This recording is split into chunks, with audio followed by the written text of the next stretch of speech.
Hello friends, food tester বিডির আরও একটি এপিসোডে আপনাদেরকে ওয়েলকাম জানাচ্ছি।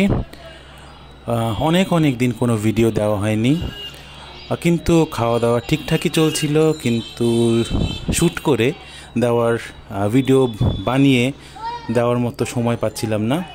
কিন্তু হঠাৎ এক জায়গায় খেতে গিয়ে মনে করলাম যে ভিডিওটা না করে আর পারলাম না, কারণ মিরপুরের একটা জায়গায় একটা জিনিসটা যেটা হচ্ছে সেটা আপনাদের সামনে একটু তুলে ধরতে চাই।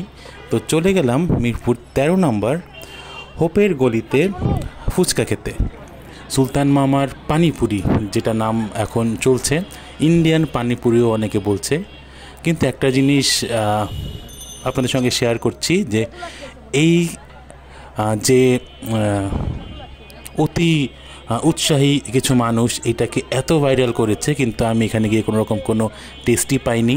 লাইন ধরে গিয়েছিলাম খেতে, কিন্তু একদম অনেক ভিড় ছিল, বিশেষ করে একদম আপুদের ভিড় ছিল। তো তার মধ্যে থেকে লাইন করে কোনোভাবে আমি এক প্লেট ফুচকা নিয়েছিলাম। তারপরে আমি এখানে অনেক রকম পানি ছিল, টক পানি, কিন্তু সবগুলি পানি অতিরিক্ত পাতলা, এটার মধ্যে কোনো টেস্ট আমি খুঁজে পাইনি। হালকা একটু টক, হালকা একটু মিষ্টি, বাস।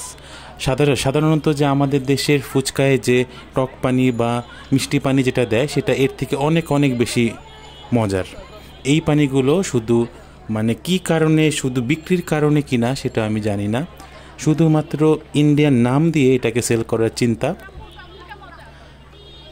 ইন্ডিয়ান যে পানিপুরি, তার যে স্বাদ, সেই স্বাদও এখানে নেই, শুধুমাত্র নাম দিয়ে বিক্রির চিন্তা। তো প্রতিটা পানি আমি একটু করে চেখে দেখলাম কেমন লাগে। এর মধ্যে শুধুমাত্র যে দই টক একটা ছিল, হালকা একটু ঠান্ডা, একটু হালকা দইয়ের ফ্লেভার আছে।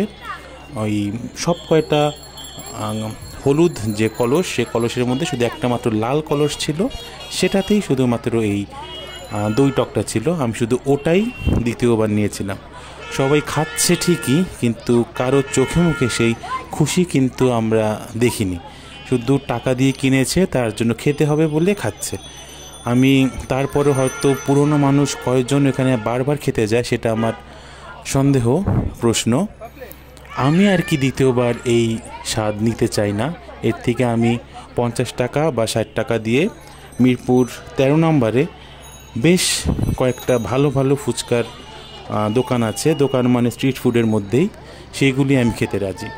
আর দই ফুচকা 100 টাকায় পাওয়া যায়, এর থেকে অনেক বেশি সুস্বাদু।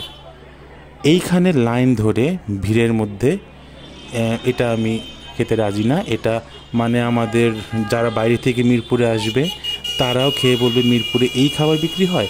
আসলে তো তা না। মিরপুরের ছেলে হয়ে মিরপুরের এই যে খাবার, এবং এটা দূর থেকে মানুষটা কষ্ট করে খেতে আসবে, এরপরে খারাপ বলবে, এটা আমাদের কাছেও খারাপ লাগবে।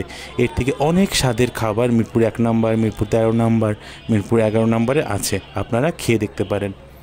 তাও কোনোভাবে আমি খাচ্ছি এই টক, যে দই টক যেটা, সেটা আমি একটু আবার নিলাম, কারণ এটা ছাড়া আর কোনোটা খাবার মতো আমার কাছে মনে হলো না।